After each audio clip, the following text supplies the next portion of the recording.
Jared stood still in front of the revolving glass door, gently tightening the small purple bow in his daughter's hair. The crystal lights inside La Belle Maison reflected off the worn fabric of his old coat, making him feel more than ever like he didn't belong. Today was Ella's 8th birthday, and she had long dreamed of a princess dinner at the elegant restaurant they walked past every week. It was a small dream, but for Jared, it had taken everything. He had worked extra hours at the repair shop, cut back on every possible expense, all for one beautiful night for his daughter. "Daddy, it's so pretty," Ella whispered, her eyes sparkling like stars. She wore a blue dress Jared had bought her last Christmas. Her hair was tied back with an old ribbon, one that used to belong to her mother. But the moment they stepped into the lobby, they were stopped.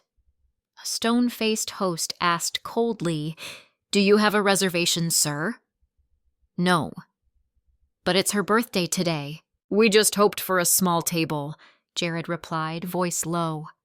Hopeful.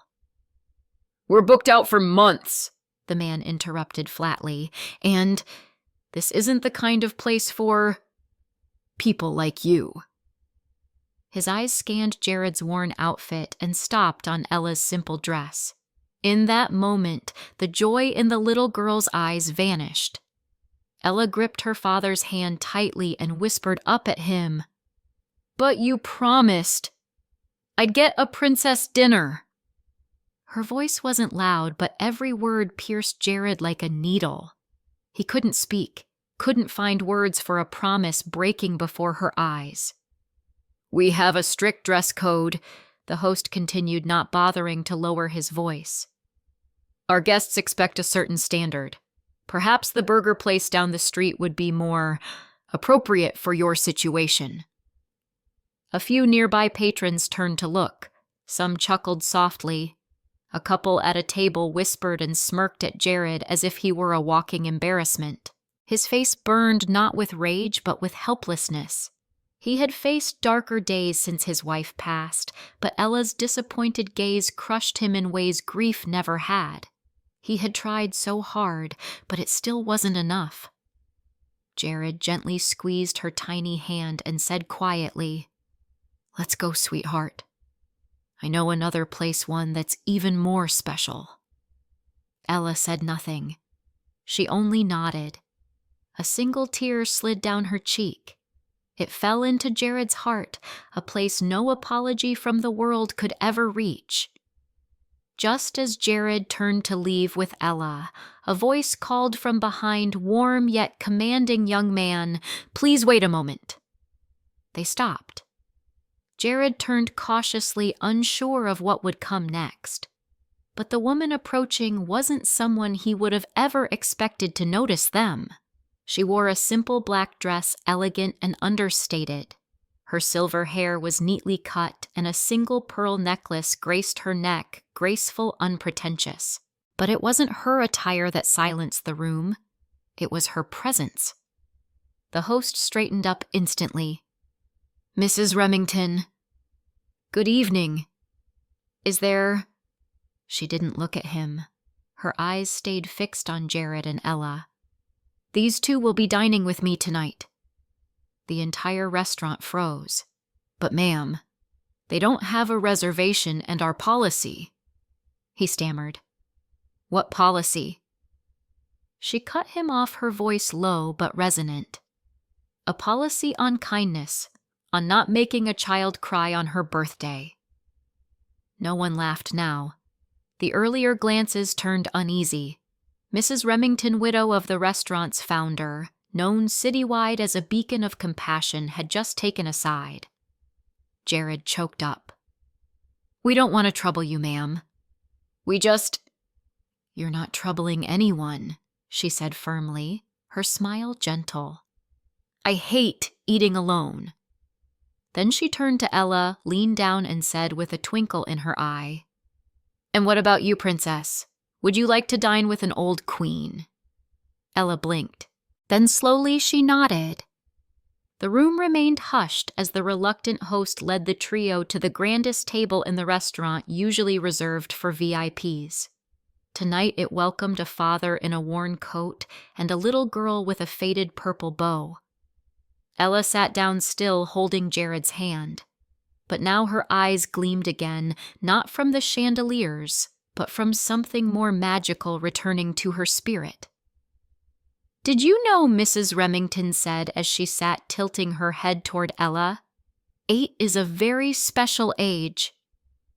I don't think I've ever attended a sweeter birthday than this. Ella smiled shyly.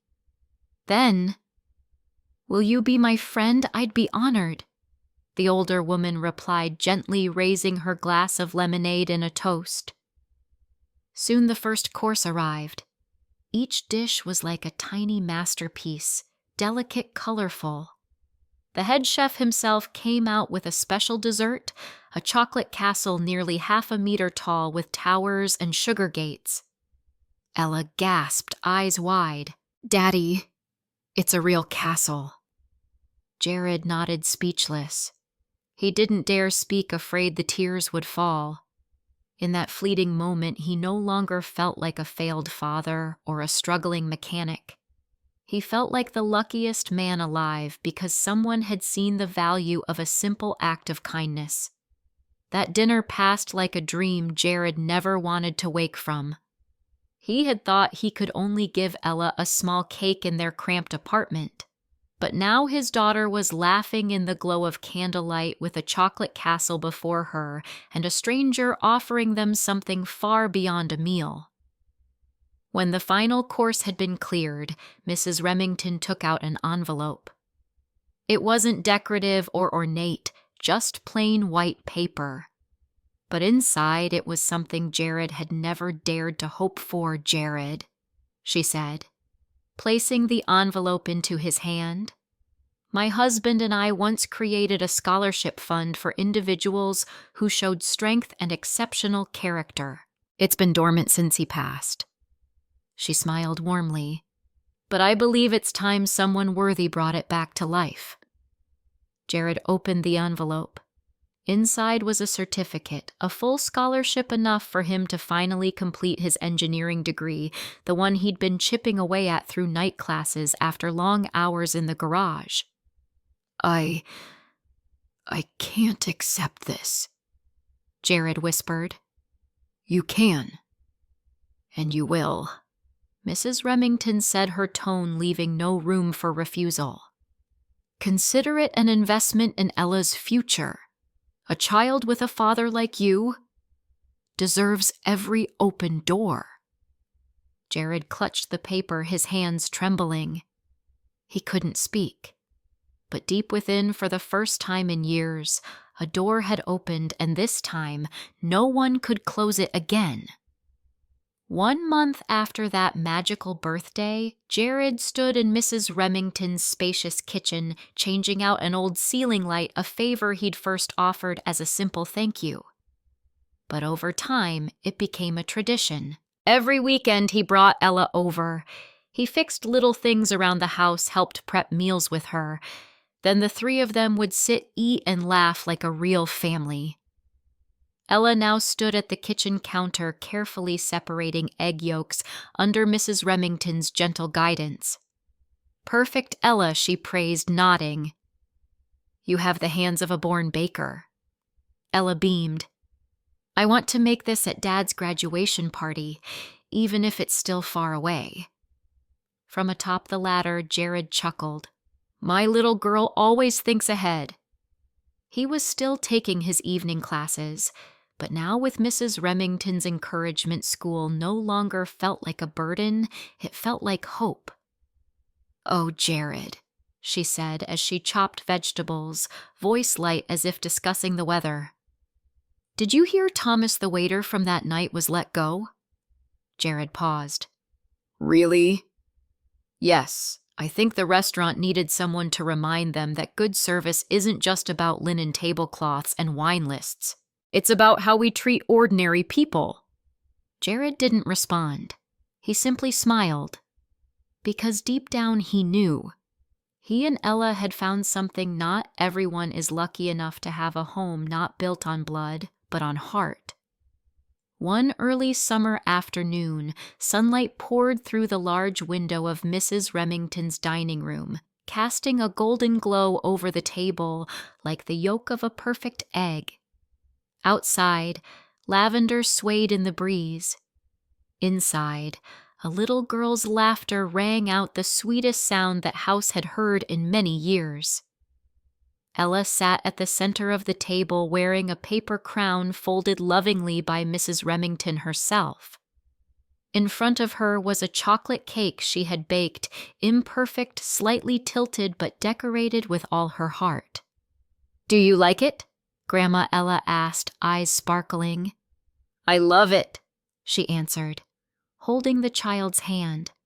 "Just like I love these dinners with you and your father." Jared, now dressed in a crisp white shirt instead of a mechanic's uniform, poured tea with a quiet smile. His engineering degree hung framed on the wall beside an old wedding photo of the Remingtons.